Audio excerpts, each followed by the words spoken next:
జై శ్రీ గణేష. మనం మహాభారతం చెప్పుకుంటున్నాం. ఇక ఈరోజు అరణ్యవాసంలో ఉన్న పాండవుల్ని మూడవసారి కలవడానికి శ్రీకృష్ణుడు వస్తాడు. నిజంగా శ్రీకృష్ణుడు వచ్చి ఇక్కడ పాండవులకు చెప్తాడు కదా, ఇన్ని కష్టాల్లో ఉన్న వాళ్ళకి ఎంత ఊరటనిస్తాడో. నిజంగా అలాంటి స్నేహితుడు ఒకడు ఉంటే ఎన్ని కష్టాలు వచ్చినా బయటపడవచ్చు అన్నట్టుగా ఉంటుంది. ఈరోజు ఎపిసోడ్లో మనం అదంతా విందాము. సరే, ఇప్పుడు వరకు మనం ఎంతవరకు చెప్పుకున్నాము? పాండవులు హిమాలయ పర్వత శ్రేణుల్లో ప్రస్తుతం నివాసం ఉంటున్నారు. వాళ్ళు కామ్యక వనంలో ఉన్నారు. అక్కడ చక్కగా ప్రకృతిని ఎంజాయ్ చేస్తూ వాళ్ళు హ్యాపీగా ఆ ప్రాంతాల్లో కుటీరాలు ఏర్పాటు చేసుకొని ఉంటున్నారు. సరస్వతి నది ఒడ్డునే వాళ్ళు ఉంటారు. ముఖ్యంగా శ్రీకృష్ణుడు వచ్చేటువంటి సమయం కార్తీక మాసంలో వస్తాడు. ఆ కార్తీక మాసంలో స్నానాలు చేయడం, దీపాలు వెలిగించడం, దాని గురించి కూడా మహాభారతంలో నిజంగా అద్భుతంగా చెప్పారు. సరే, ఇలా జరుగుతూ ఉండగా ఒకరోజు అర్జునుడి స్నేహితుడైనటువంటి ఒక బ్రాహ్మణుడు వచ్చి అర్జునుడితో ఇలా చెప్తాడు. మీరు ఇక్కడ ఉన్న విషయము శ్రీకృష్ణుడికి తెలిసింది. కృష్ణుడు మరికొద్దిసేపట్లో మిమ్మల్ని కలవడానికి వస్తున్నాడు అని చెప్తాడు. అతను నోట్లో మాట నోట్లోనే ఉంటుంది. చెప్తుండగానే సత్యభామ సమేతంగా శ్రీకృష్ణుడు వచ్చి పాండవుల ముందు రథంలో దిగుతాడు. తనతో పాటు సాత్వికి కొంతమంది యాదవ సోదరులు కూడా ఉంటారు. మొత్తానికి వాళ్ళందరూ అక్కడికి వస్తారు. చక్కగా కుశల ప్రశ్నలు వేస్తాడు.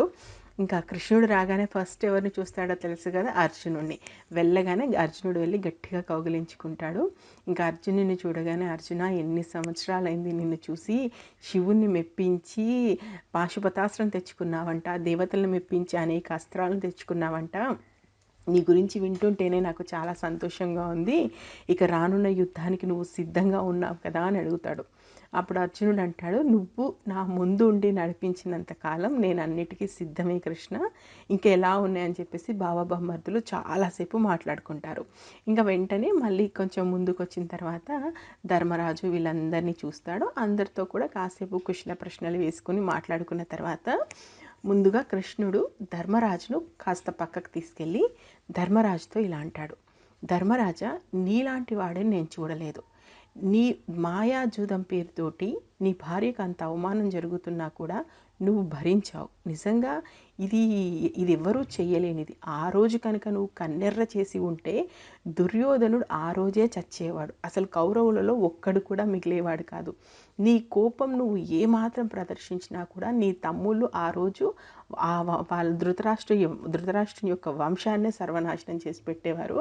కానీ నువ్వు ఓపిక పట్టావు చూడు, నీ అంత ధర్మాత్ముడు లేడు. ఇలా శ్రీకృష్ణుడు మాట్లాడుతుంటే ధర్మరాజు, అంతా నీ దయ కృష్ణ, నువ్వు చెప్పినట్టు మేము వింటున్నాము, నువ్వే మమ్మల్ని ముందుండి నడుపుతున్నావు, నువ్వు ఉన్నంతకాలం మాకు ఎలాంటి భయం లేదు అంటాడు. అప్పుడు అయినా కూడా ధర్మరాజు కళ్ళలో ఒక భయాన్ని చూసినటువంటి శ్రీకృష్ణుడు వెంటనే ఇలా చెప్తాడు. అంధకులు, వృష్ణులు, భోజులు, కురులు వీళ్ళందరితోనూ నేను మాట్లాడాను. వీళ్ళందరూ కూడా మన తరపునే యుద్ధం చేయబోతున్నారు. రేపు యుద్ధం అంటూ వస్తే మన వైపు ఎవరు ఉంటారు, ఎవరు ఉండరు అనేటువంటి భయాలు నీకొద్దు. అదంతా నా మీద వదిలేయి.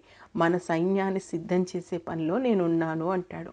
ఆ మాట కృష్ణుడు అనగానే ధర్మరాజు కాస్త తనలో ఉన్న భయాలన్నీ కూడా పోతాయి. ఏంటంటే రేపటి రోజున ఏం జరుగుతుంది, బయట వీళ్ళేమో అడవులు పట్టుకొని తిరుగుతున్నారు, అక్కడ ఏం జరుగుతుందో తెలియదు కదా. ఈ మాటలు విన్న తర్వాత, కృష్ణ నువ్వు ఉండగా ఇంకా మాకు వచ్చిన నష్టం ఏమీ లేదు, నువ్వు ఎలా చెప్తే అలా అంటాడు. ఆ తర్వాత ధర్మరాజుతో అనేక విషయాలు మాట్లాడిన తర్వాత ఈసారి భీముని కాస్త పక్కకు తీసుకెళ్ళి భీమ ఎలా ఉన్నావు, భీమ నీ బలమే మహాభారత యుద్ధంలో నీ అన్నకు కొండంత అండ, కానీ గుర్తుంచుకో ఇంకా అరణ్యవాసం పూర్తి చేయడానికి కొన్ని నెలలు మాత్రమే ఉన్నాయి. మీరు అజ్ఞాతవాసంలోకి వస్తారు.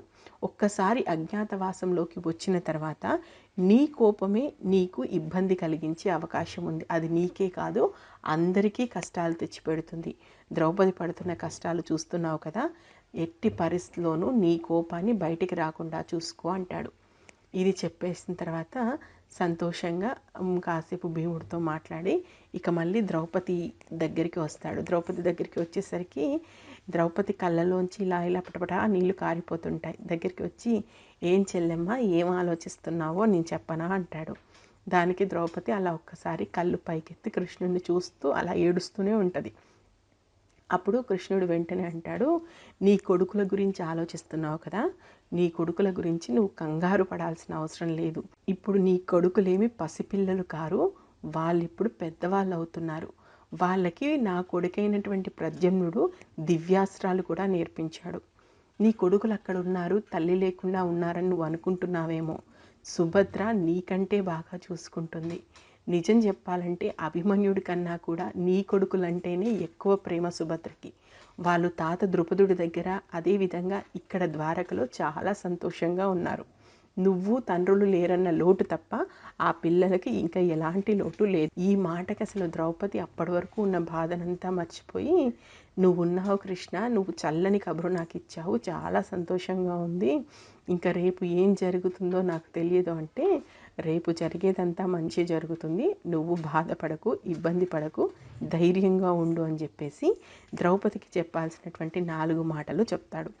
చెప్పి మళ్ళీ అర్జునుడి దగ్గరికి వెళ్తాడు. ఈ కృష్ణ అర్జునుల బంధం భలే ఉంటుంది నిజంగా. ఎంత ఇష్టం కృష్ణుడికి అర్జునుడు అంటే అంతే ఎందుకు ఇష్టమో తెలియదు, కానీ చచ్చిపోతాడు నిజంగా. అంటే నిజంగా కదా, అర్జునుడి కోసమే కదా అన్నీ చేసింది. చివరికి ప్రాణం కూడా పాండవుల కోసమే వదిలిపెట్టాడు. సరే, మళ్ళీ అర్జునుడి దగ్గరికి వెళ్ళి అర్జునుడిని పిలిచి, అర్జున, ఇక వస్తుంది అజ్ఞాతవాసం. నీకు ఊర్వశి ఇచ్చిన శాపం గుర్తుంది కదా, కాబట్టి నువ్వు 1 సంవత్సరం నపుంసకుడిగా ఉండాలని నీకు ఊర్వశి శాపం ఇచ్చింది. కాబట్టి ఈ సంవత్సర కాలం, అజ్ఞాతవాసంలో ఉండే సంవత్సర కాలము ఊర్వశి శాపాన్ని నువ్వు తీసుకో. ఎందుకంటే నువ్వు నపుంసకుడిగా కాకుండా వేరే ఏ రూపంలో ఉన్నా కూడా నిన్ను దుర్యోధనుడు గుర్తుపడతాడు. కాబట్టి ఈ సంవత్సర కాలము నువ్వు ఒక నపుంసకుడిగానే తిరుగుతావు. అది ఎలా జరుగుతుంది ఏంటి అనేది నీకు ముందు ముందు తెలుస్తుంది అని చెప్తాడు. దానికి అర్జునుడు ఒక చిన్న నవ్వు నవ్వి, నువ్వు అన్నీ చేసే ఉంటావు, నాకెలాగో చెప్తూనే ఉంటావు, నువ్వు ఎలా చెప్తే అలా కృష్ణ అంటాడు. ఇలా అందరూ సరదాగా మాట్లాడుకుంటూ ఉంటారు. కానీ వాళ్ళ మనసుల్లో ఏదో తెలియని భయం ఉంటుంది. దాన్ని గుర్తించినటువంటి కృష్ణుడు మార్కండేయుని తలుచుకుంటాడు.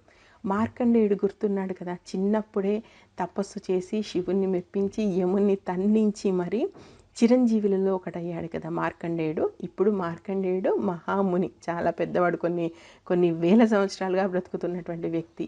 అలా కృష్ణుడు తలుచుకోగానే వీళ్ళు ఉన్నటువంటి ప్రాంతానికి మార్కండేయుడు వస్తాడు. మార్కండేయుడు రాగానే ధర్మరాజు లేచి నిల్చొని అలా ముభావంగా చూస్తూ ఉంటాడు. అప్పుడు మార్కండేయుడు అంటాడు, ధర్మరాజ, నీ మనసులో ఒక సందేహం విపరీతంగా నిన్ను బాధ పెడుతుంది, అది నన్ను అడుగు, దానికి నేను సమాధానం చెప్తాను అంటాడు. అప్పుడు ఇలా అడుగుతాడు ధర్మరాజు, మార్కండేయముని, మేమెప్పుడూ ధర్మం తప్పలేదు, కానీ మాకు అన్ని కష్టాలే వస్తున్నాయి. ధృతరాష్ట్ర కుమారులు ఎప్పుడూ పాపాలే చేస్తున్నారు, అయినా వాళ్ళు సంతోషాలు అనుభవిస్తున్నారు. ఈ విపరీతానికి కారణం ఏంటి?